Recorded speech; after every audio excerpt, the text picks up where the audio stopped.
Hello friends, ಎಲ್ರಿಗೂ ನಮಸ್ಕಾರ. ನಾನು ಇವತ್ತು ಚಪಾತಿ ಕಾಂಬಿನೇಷನ್ ಅಂತೇಳಿ ಆಲೂಗೆಡ್ಡೆ, ಈರುಳ್ಳಿ, ಮಾವಿನಕಾಯಿ ಉಪಯೋಗಿಸ್ಕೊಂಡು ಒಂದು ಪಲ್ಯ ಮಾಡಿದ್ದೀನಿ. ಡ್ರೈ ಪಲ್ಯ ಇದು, ಎಲ್ಲೂ ನೀರು ಉಪಯೋಗಿಸಿಲ್ಲ. ಸ್ವಲ್ಪ ಡಿಫ್ರೆಂಟ್ ಆಗಿದೆ. ಇದು ಓನ್ ರೆಸಿಪಿ, ತುಂಬಾನೇ ಟೇಸ್ಟಿ ಆಗಿದೆ. ನೀವು ಕೂಡ ಮನೇಲಿ ಒಂದ್ಸಲ ಟ್ರೈ ಮಾಡಿ ನೋಡಿ. ಇದನ್ನ ಮಾಡೋದು ಹೇಗೆ ಅಂತ ನೋಡೋಣ ಬನ್ನಿ. ನಾನಿಲ್ಲಿ ಮೊದಲಿಗೆ ಹಸಿಮೆಣಸಿನಕಾಯಿ ತಗೊಂಡಿದ್ದೀನಿ. ಒಂದು 6 ಇದೆ. ಖಾರಕ್ಕೆ ಏನು ಬಳಸ್ತಾ ಇಲ್ಲ, ಬರೀ ಹಸಿಮೆಣಸಿನಕಾಯಿನೇ ಬಳಸ್ತಾ ಇದ್ದೀನಿ. ನಿಮ್ಗೇನೋ ಅಸಿಡಿಟಿ ಆಗುತ್ತೆ, ಹಸಿಮೆಣಸಿನಕಾಯಿ ತಿನ್ನಲ್ಲ ಅನ್ನೋದಾದ್ರೆ ನೀವು ಖಾರದ ಪುಡಿ ಕೂಡ ಹಾಕೊಳ್ಬಹುದು. ಶುಂಠಿ ಒಂದು ಅರ್ಧ ಇಂಚಷ್ಟು, ಬೆಳ್ಳುಳ್ಳಿ ಒಂದು 2 ಗೆಡ್ಡೆ ಎಷ್ಟಿದೆ, ಒಂದು ಕಡ್ಡಿ ಕರಿಬೇವಿದೆ. ಇದನ್ನಿಷ್ಟನ್ನು ಎಣ್ಣೆ ಹಾಕಿ 1 ಸ್ಪೂನ್ ಫ್ರೈ ಮಾಡ್ಕೊಂಡು ಆಮೇಲೆ ಇದನ್ನ ತರಿ ಪೇಸ್ಟ್ ಮಾಡ್ಕೊಳ್ತೀನಿ. ಇಲ್ಲಾಂದ್ರೆ ಕುಟ್ಟಾಣಿ ಇದೆ, ಅದ್ರಲ್ಲಿ ಕೂಡ ರಫ್ ಆಗಿ ಕುಟ್ಟಿ ಪುಡಿ ಮಾಡ್ಕೊಳ್ಬಹುದು. ಒಂದು ಮೀಡಿಯಂ ಸೈಜ್ ಟೊಮೆಟೊ ತಗೊಂಡಿದ್ದೀನಿ, ಸಣ್ಣದಾಗಿ ಹೆಚ್ಚಿಟ್ಕೊಳ್ಳಿ. ಆಲೂಗೆಡ್ಡೆ ಮೀಡಿಯಂ ಸೈಜ್ 2 ಆಲೂಗೆಡ್ಡೆನ ತುಂಬಾ ಸಣ್ಣದಾಗಿ ಹೆಚ್ಚಿಟ್ಕೊಂಡಿದ್ದೀನಿ. ಯಾಕೆಂದ್ರೆ ನಾವು ನೀರಾಗಿ ಬೇಯಿಸಲ್ಲ, ಒಗ್ಗರಣೆಲ್ಲೇ ಬೇಯಬೇಕು. ಬೇಗ ಬೇಯಲಿ ಅಂತೇಳಿ ಸ್ವಲ್ಪ ಸಣ್ಣದಾಗಿ ಹೆಚ್ಚಿಟ್ಕೊಂಡಿದ್ದೀನಿ. ಸ್ವಲ್ಪ ಉಪ್ಪು ಹಾಕ್ಬಿಟ್ಟು ನೆನೆಸಿಟ್ಕೊಳ್ಳಿ. ತೆಂಗಿನಕಾಯಿ ತುರಿ 2 ಸ್ಪೂನ್ ಅಷ್ಟು, ಕೊತ್ತಂಬರಿ ಸೊಪ್ಪು ಒಂದು 4 ಸ್ಪೂನ್ ಅಷ್ಟಿದೆ. ಕೊತ್ತಂಬರಿ ಸೊಪ್ಪು ಸ್ವಲ್ಪ ಜಾಸ್ತಿ ತಗೊಳ್ಳಿ, ಚೆನ್ನಾಗಿರುತ್ತೆ. 1 ಸ್ಪೂನ್ ತುಪ್ಪ, 1 ಸ್ಪೂನ್ ಎಣ್ಣೆ. ಈ ಪ್ಲೇಟಲ್ಲಿ ಇರೋದು ಒಗ್ಗರಣೆ ಐಟಮ್ಸ್. ಒಣ ಮೆಣಸಿನಕಾಯಿ 1, ಮಾವಿನಕಾಯಿ ತುರಿ 2 ಸ್ಪೂನ್ ಅಷ್ಟಿದೆ. ತುಂಬಾ ಹುಳಿ ಇದೆ, ಹಾಗಾಗಿ 2 ಸ್ಪೂನ್ ತಗೊಂಡಿದ್ದೀನಿ. ನಿಮ್ಗೆ ಗಿಣಿ ಮೂತಿ ಮಾವಿನಕಾಯಿ ಏನಾದ್ರೆ ಅಥವಾ ಸ್ವೀಟ್ ಮಾವಿನಕಾಯಿ ಇದ್ರೆ ಒಂದು ಅರ್ಧ ಮಾವಿನಕಾಯಿನಷ್ಟು ಯೂಸ್ ಮಾಡ್ಕೊಳ್ಬಹುದು. ಕರ್ಬೇವಿನ ಸೊಪ್ಪು 1 ಕಡ್ಡಿಯಷ್ಟು, ಸಾಸಿವೆ 1/4 ಸ್ಪೂನು, ಜೀರಿಗೆ 1/4 ಸ್ಪೂನು, ಇಂಗು 1/4 ಸ್ಪೂನ್ಗಿಂತ ಸ್ವಲ್ಪ ಕಡಿಮೆ ಇದೆ. ರುಚಿಗೆ ತಕ್ಕಷ್ಟು ಉಪ್ಪು, 1/4 ಸ್ಪೂನ್ ಅಷ್ಟು ಹಳದಿ ಪುಡಿ ತಗೊಂಡಿದ್ದೀನಿ. ಇಲ್ಲಿ ಈರುಳ್ಳಿ ನಾನು ಮೀಡಿಯಂ ಸೈಜ್ 4 ಈರುಳ್ಳಿ ತಗೊಂಡಿದ್ದೀನಿ. ನಿಮ್ಗೆ ಈರುಳ್ಳಿ ಹಾಕಿದಷ್ಟು ಫ್ರೈ ಮಾಡ್ಬೇಕಾದ್ರೆ, ಚಪಾತಿ ಪಲ್ಯ ಮಾಡೋದ್ರಿಂದ ಫ್ರೈ ಮಾಡ್ಬೇಕಾದ್ರೆ ಇದು ಆಲ್ಮೋಸ್ಟ್ ಎಲ್ಲ ಸಾಫ್ಟ್ ಆಗ್ಬಿಡುತ್ತೆ. ಹಾಗಾಗಿ ಸ್ವಲ್ಪ ಈರುಳ್ಳಿ ಪ್ರಮಾಣ ಜಾಸ್ತಿ ತಗೊಳ್ಳಿ. ನಿಮ್ಗೆ ಇಷ್ಟ ಇದ್ರೆ ಆಲೂಗೆಡ್ಡೆ ಇನ್ನೂ ಒಂದು ಕೂಡ ಹಾಕೊಳ್ಬಹುದು. ಈಗ ಮಾಡೋದ್ ನೋಡೋಣ. ನಾನೀಗ ಪಾತ್ರೆ ಬಿಸಿಯಾಗಿದೆ, ಅದಕ್ಕೆ 1 ಸ್ಪೂನ್ ಅಷ್ಟು ಎಣ್ಣೆ ಹಾಕೊಳ್ತೀನಿ. ಶುಂಠಿ ಕೂಡ ಜಜ್ಜಿಟ್ಕೊಂಡಿದ್ದೀನಿ, ಹಾಗೆ ಹಾಕಿದ್ರೆ ಮಿಕ್ಸಿಲಿ ಪೇಸ್ಟ್ ಆಗಲ್ಲ ಅಂತೇಳಿ. ಜಸ್ಟ್ ಇದನ್ನ ಒಂಚೂರು ಎಣ್ಣೆನಲ್ಲಿ ಫ್ರೈ ಮಾಡಿ ಹಾಕೊಳ್ಳಿ. ನಿಮ್ಗೆ ಹಸಿದು ಕೂಡ ಫ್ರೈ ಮಾಡಬಹುದು. ಎಣ್ಣೆ ಹಾಕಿದ್ರೆ ತುಂಬಾನೇ ಒಳ್ಳೆ ಹರಮ ಬರುತ್ತೆ. 1 ನಿಮಿಷದಷ್ಟು ಫ್ರೈ ಮಾಡ್ಕೊಳ್ಳೋಣ.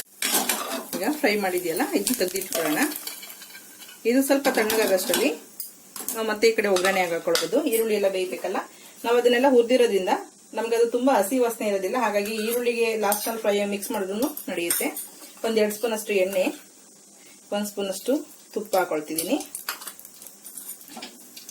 ಸ್ವಲ್ಪ ಬಿಸಿ ಆದ ತಕ್ಷಣ ಸಾಸಿವೆ, ಜೀರಿಗೆ, ಹಿಂಗು,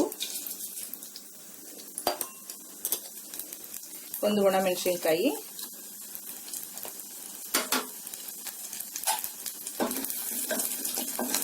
ಪಾತ್ರೆ ಬಿಸಿ ಇರೋದ್ರಿಂದ ಬೇಗ ಹಾಕ್ತಾ ಇದೆ. ಈರುಳ್ಳಿ ಹಾಕೊಳ್ಳೋಣ.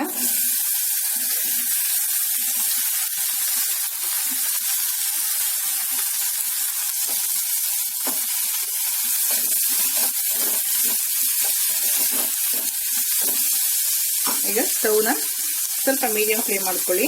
ಅಷ್ಟರಲ್ಲಿ ನಾನು ಇದನ್ನು ಪೇಸ್ಟ್ ಮಾಡ್ಕೊಳ್ತೀನಿ. ಈಗ ನೋಡಿ, ಪೇಸ್ಟ್ ಕೂಡ ರೆಡಿ ಮಾಡ್ಕೊಂಡಿದ್ದೀನಿ. ತರಿ ಮಾಡ್ಕೋಬೇಕು, ನೀರು ಹಾಕಬಾರ್ದು.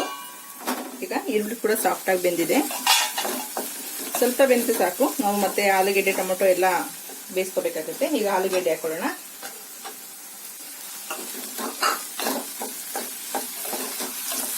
ಆಲೂಗೆಡ್ಡೆ ಹಾಕ್ಬಿಟ್ಟು ಹಾಗೇನೆ ಉಪ್ಪು ಮತ್ತೆ ಅರಿಶಿನ, ಕರಿಬೇವಿನ ಸೊಪ್ಪು 1 ನಿಮಿಷ ಆಲೂಗೆಡ್ಡೆ ಫ್ರೈ ಮಾಡಿ ಆಮೇಲೆ ಟೊಮೆಟೊ ಹಾಕೊಳ್ಳೋಣ.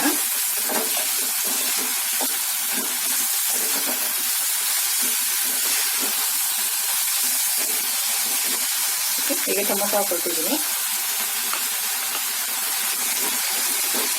ಸ್ಟವ್ನ ಸ್ವಲ್ಪ ಮೀಡಿಯಂ ಫ್ಲೇಮ್ ಅಥವಾ ಲೋ ಫ್ಲೇಮ್ನಲ್ಲಿ ಇಟ್ಟು ಚೆನ್ನಾಗಿ ಫ್ರೈ ಆಗಬೇಕಿದು. ಮುಚ್ಚಿಟ್ಬಿಡಿ, ಒಂದು ಲೋ ಫ್ಲೇಮ್ನಲ್ಲಿ ಮಾಡಿಬಿಟ್ಟು.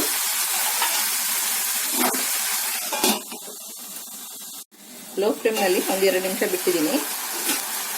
ಈಗ ಪೇಸ್ಟ್ ಹಾಕೊಳ್ಳೋಣ. ಎಲ್ಲ ವೆಜಿಟೇಬಲ್ಸ್ಗೂ ಖಾರ ಹಿಡಿಬೇಕು, ಹಾಗಾಗಿ ಪೇಸ್ಟ್ ಹಾಕೊಂಡು ಮಿಕ್ಸ್ ಮಾಡ್ಕೊಳ್ಳೋಣ.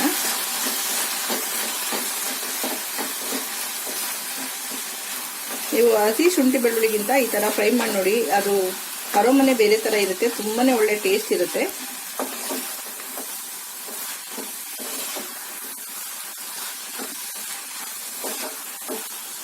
ಟೊಮೆಟೊ ಎಲ್ಲ ಸ್ವಲ್ಪ ಸಾಫ್ಟ್ ಆಗಿ ಆ ರಸದಲ್ಲಿ ಆಲೂಗೆಡ್ಡೆ ಕೂಡ ಬೇಯಬೇಕು. ಮಾವಿನಕಾಯಿ ತುರಿ ಕೊನೆಯಲ್ಲಿ ಹಾಕೊಂಡ್ರೆ ಆಗುತ್ತೆ. ಈಗ ಮುಚ್ಚಿಬಿಟ್ಟು ಲೋ ಫ್ಲೇಮ್ನಲ್ಲೇ ಇನ್ನೊಂದು 2 ನಿಮಿಷ ಫ್ರೈ ಮಾಡ್ಕೋಬೇಕು. ನೋಡಿ, 1-2 ನಿಮಿಷ ಚೆನ್ನಾಗಿ ಫ್ರೈ ಆಗಿದೆ. ನಿಮ್ಗೆ ಆಲೂಗೆಡ್ಡೆ ಸಾಫ್ಟ್ ಆಗಷ್ಟು ಫ್ರೈ ಆದ್ರೆ ಸಾಕು. ನೀವು ಇದಕ್ಕೆ ಮಾವಿನಕಾಯಿ ಬದಲು ನೀವು ಎಗ್ ಕೂಡ ಹೊಡೆದು ಹಾಕೊಳ್ಬಹುದು. ಒಂದ್ 3-4 ಎಗ್ನ ಬೀಟ್ ಮಾಡಿ ಕೂಡ ಈ ಗ್ರೇವಿಗೆ ಹಾಕೊಂಡು ಮಿಕ್ಸ್ ಮಾಡ್ಕೊಳ್ಳೋದು ಚೆನ್ನಾಗಿರುತ್ತೆ. ನೋಡಿ ಪೊಟಾಟೊ ಕೂಡ ತುಂಬಾ ಚೆನ್ನಾಗಿ ಸಾಫ್ಟ್ ಆಗಿ ಬೆಂದಿದೆ. ನೀವು ಸಣ್ಣ ಸಣ್ಣ ಪೀಸ್ ಮಾಡಿ ಹಾಕಿದ್ರೆ ಬೇಗ ಬೇಯುತ್ತೆ. ಈಗ ಮಾವಿನಕಾಯಿ ತುರಿ ಹಾಕೊಳ್ಳೋಣ. ಮಾವಿನಕಾಯಿ ತುರಿ ಲೈಟ್ ಆಗಿ ಎಲ್ಲೋ ಒಂದ್ ಕಡೆ ಹುಳಿ ಸಿಗುತ್ತೆ, ಬೈಟ್ ಮಾಡಿದಾಗ ತುಂಬಾನೇ ಒಳ್ಳೆ ಟೇಸ್ಟ್ ಇರುತ್ತೆ. ನಿಮ್ಗೆ ಗರಂ ಮಸಾಲ ನಾನು ಆಡ್ ಮಾಡಿಲ್ಲ, ಬೇಕಾದ್ರೆ ನೀವು ಗರಂ ಮಸಾಲ ಕೂಡ ಹಾಕೊಳ್ಬಹುದು.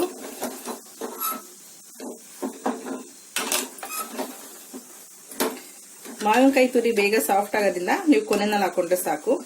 ಈಗ ಕಾಯಿ ತುರಿ ಮತ್ತೆ ಕೊತ್ತಂಬರಿ ಸೊಪ್ಪು ಹಾಕೊಳ್ಳೋಣ. ಕಾಯಿ ತುರಿ ಬೇಕಾದ್ರೆ ಹಾಕೊಳ್ಳಿ, ಅದೇನು ಕಂಪಲ್ಸರಿ ಇಲ್ಲ.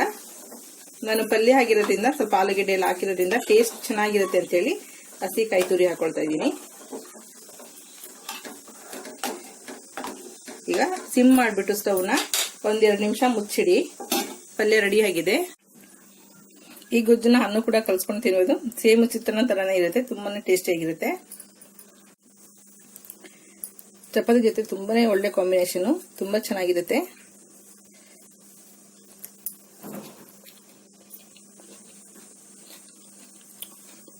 ಆ ಎಣ್ಣೆಲಿ ಫ್ರೈ ಮಾಡಿರೋಂಥ ಹಸಿಮೆಣಸಿನಕಾಯಿ, ಶುಂಠಿ, ಬೆಳ್ಳುಳ್ಳಿ ಒಳ್ಳೆ ಫ್ಲೇವರ್ ಕೊಡ್ತಾ ಇದೆ. ಹುಳಿಯಾಗಿ ಖಾರವಾಗಿ ತುಂಬಾನೇ ರುಚಿಯಾಗಿದೆ. ನೀವು ಕೂಡ ಟ್ರೈ ಮಾಡಿ. ನೋಡಿರಲ್ಲ ಫ್ರೆಂಡ್ಸ್, ಪಲ್ಯ ರೆಡಿ ಆಗಿದೆ, ಚಪಾತಿ ಕೂಡ ರೆಡಿ ಆಗಿದೆ. ತಿನ್ನೋದಕ್ಕೆ ಒಳ್ಳೆ ಕಾಂಬಿನೇಷನ್, ತುಂಬಾ ಚೆನ್ನಾಗಿದೆ. ನಾವಾಗ್ಲೇ ಹೇಳ್ದಂಗೆ ನೀವು ಮಾವಿನಕಾಯಿ ಇಷ್ಟ ಇಲ್ಲ ಅಥವಾ ಮಾವಿನಕಾಯಿ ಹಾಕಲ್ಲ ಅನ್ನೋದಾದ್ರೆ ಅದಕ್ಕೆ 3-4 ಎಗ್ ಬೀಟ್ ಮಾಡಿ ಹಾಕೊಂಡು, ನೀವು ನಾನ್ ವೆಜ್ ತಿನ್ನೋದಾದ್ರೆ ಎಗ್ ಕೂಡ ಮಿಕ್ಸ್ ಮಾಡ್ಕೊಳ್ಬಹುದು. ಸೇಮ್ ಇದೇ ಪಲ್ಯಗೆ ಎಗ್ ಹಾಕೊಂಡು ತುಂಬಾನೇ ಒಳ್ಳೆ ಟೇಸ್ಟ್ ಇರುತ್ತೆ. ಅದು ಕೂಡ ಟ್ರೈ ಮಾಡಿ ನೋಡಿ.